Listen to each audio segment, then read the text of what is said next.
और कुछ लोग कहा करते हैं भगवान कहाँ है, तो भगवान कहाँ नहीं है,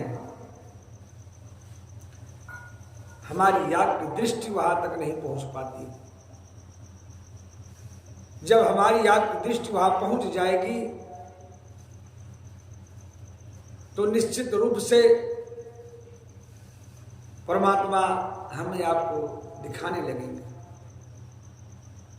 और दृष्टि तभी पहुंचेगी जैसे कि मान लिया दृष्टांत के रूप में कुछ सामने कुछ दूर पर कोई खड़ा हुआ है या कोई दृश्य है तो हमें आपको नहीं दिखाई दे रहा है, माना कि उस पर पर्दा लगा हुआ है। उसी तरह से हमारे आपकी निगाहों पर जब तक यह मोह रूपी माया रूपी यह पर्दा लगा रहेगा और भगवान से दूरी बनी रहेगी, तब तक हमें आपको भगवान के प्रति श्रद्धा नहीं जागृत होगी, प्रेम नहीं जागृत होगा, हमें आपको मार्ग नहीं दिखाई देगा, हमें आप जीवन भर भटकते रह जाएंगे। उसके लिए करना क्या होगा? सबसे पहले संतों के शरण में जाना होगा, क्योंकि जब तक विवेकवान व्यक्ति नहीं होगा, विवेक नहीं उसको प्राप्त होगा, और हम मिलेगा कहां से? वह संत के सानिध्यता में ही प्राप्त हो सकता है और कहीं नहीं। क्योंकि जो संत है वो संत सहाय दुख पर हित लागे। संतों का जीवन जो होता है वो दूसरों के लिए वो दुख सहते हैं। संत में आम इंसान में यही अंतर है। आम इंसान वह अपने सुख के लिए वह जीवन जीता है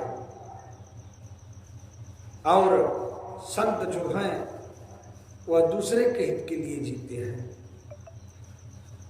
और संत हृदय नवनीत समान, संत जो हैं उनका हृदय बहुत ही सुंदर होता है। सुंदर किसको कहा जाता है?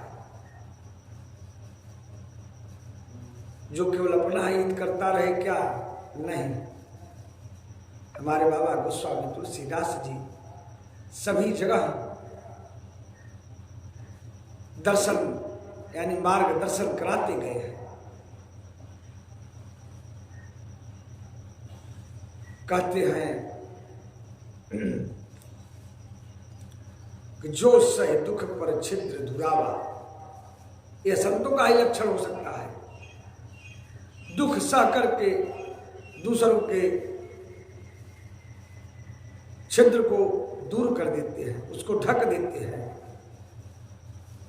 यह एक संत ही कर सकता है, वो आम आदमी नहीं करेगा। इसलिए संतों के सानिध्य में रहिए। कहते हैं सठ सुध रही सतसंगति पाई। यदि संतों की संगति प्राप्त हो जाती है तो सठ भी सुधर जाता है। हाँ, एक आदमी नहीं सुधर पाता, क्षमा कीजिएगा, वो संतों में के पास भी जाने के बाद वो नहीं सुधर पाता। कौन? वह केवल एक अभिमानी ही है जो कि उसको नहीं सुधारा जा सकता।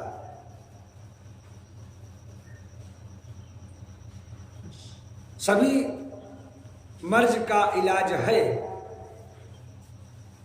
लेकिन जैसे शंका का इलाज नहीं है, संशय का इलाज नहीं है, उसी प्रकार से एक अहंकारी अभिमानी का कोई इलाज नहीं हो पाता।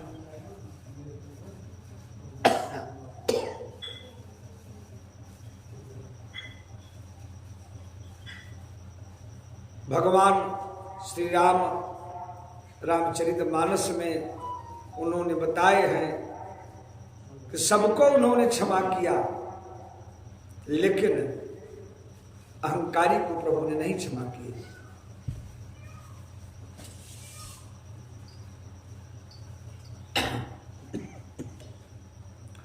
रामचरितमानस में जिस समय